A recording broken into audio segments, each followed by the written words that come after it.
अण्णासाहेबांचं बलिदान गेलं त्यावेळेस. त्यानंतर मराठा आरक्षणासाठी 23 मार्च रोजी दुसऱ्या दिवशी अण्णासाहेबांनी आज धाराशिव जिल्ह्यामधील अण्णासाहेब पाटील आर्थिक विकास महामंडळाच्या लाभार्थ्यांची प्रत्यक्षात आज भेट आयोजित केलेली, एक संवाद आयोजित केलेला आहे. मधल्या काही काळामध्ये महामंडळाच्या एमडीनी एकतर्फे असे काही निर्णय घेतले की ज्या निर्णयामुळे मूळ मराठा समाज या योजनेमधून वंचित राहत आहे. 2024चे प्रमाणपत्र अचानकपणे एक फतवा काढला आणि अमुक एक दिवसामध्ये जर अपलोड केला नाही तर तो रद्द करण्यात येईल. 2025चा संदर्भामध्ये जे प्रमाणपत्र काढले आणि ज्या लोकांनी कर्ज घेतले त्यांनी अमुक एक दिवसामध्ये जर कागदपत्र अपलोड करण्यात आले नाही तर ते रद्द करण्यात येईल. आणि त्याचबरोबर काही नवीन अटी शर्ती म्हणजे उत्पन्नाचा दाखला हा शासनाने 8 लाखापेक्षा जास्त नसावा असं सांगितलं होतं. परंतु आता या महामंडळातले असणारे एमडीनी स्वतःच्या मर्जीने 5 लाखाचं तरी उत्पन्न पाहिजे, 6 लाखाचं उत्पन्न पाहिजे, जर 15 लाखाचं कर्ज घ्यायचं असेल तर, योजनेचा लाभ घ्यायचा असेल तर. अशामुळे लोकांमध्ये खूप नाराजी निर्माण झाली होती.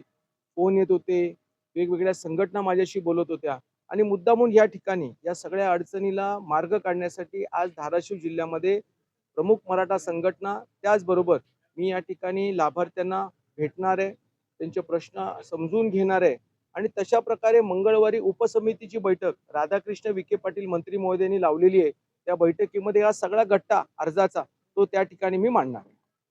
उपसमितीचं सगळं महामंडळाकडे दुर्लक्ष होतंय का, ही परिस्थिती जर उद्भवत असेल तर? कारण गेल्या अनेक दिवसांपासून हा प्रॉब्लेम आहे की व्याज परतावा मिळत नाही, LY मंजूर होत नाही, उपसमितीचं दुर्लक्ष.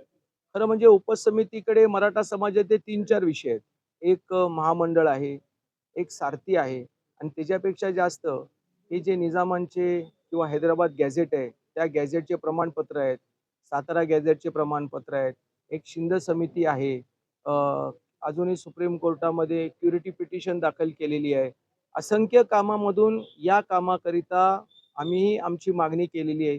परंतु टप्प्याटप्प्यामध्ये विखे पाटील साहेब या ठिकाणी प्रश्नाला हाताळतात आणि ते योग्य न्याय देतील असा मला विश्वास आहे. विश्वास व्यक्त करता मात्र ते दुर्लक्ष होतंय, त्यामुळे कुठेतरी महामंडळ स्वतंत्ररित्या थेट मुख्यमंत्र्यांकडे जोडण्याची गरज निर्माण झाली. सगळी गोंधळाची खरं म्हणजे मुख्यमंत्र्यांकडे एवढ्या जबाबदारी असताना त्यांनी महामंडळ आणि मराठा समाजाचे प्रश्न जर स्वतः हाताळले तर अधिकच चांगलं आहे. परंतु उपसमिती ही मंत्रिमंडळाच्या विविध मंत्र्यांच्या माध्यमातून निर्माण केलेली आहे आणि त्यामध्ये सत्ताधारी पक्षाचे असणारेच मंत्री, कॅबिनेट मंत्री त्या समितीमध्ये असल्यामुळे मला वाटतं हे सगळे मंत्री एकत्रपणे येऊन चांगल्या प्रकारे निर्णय घेतील.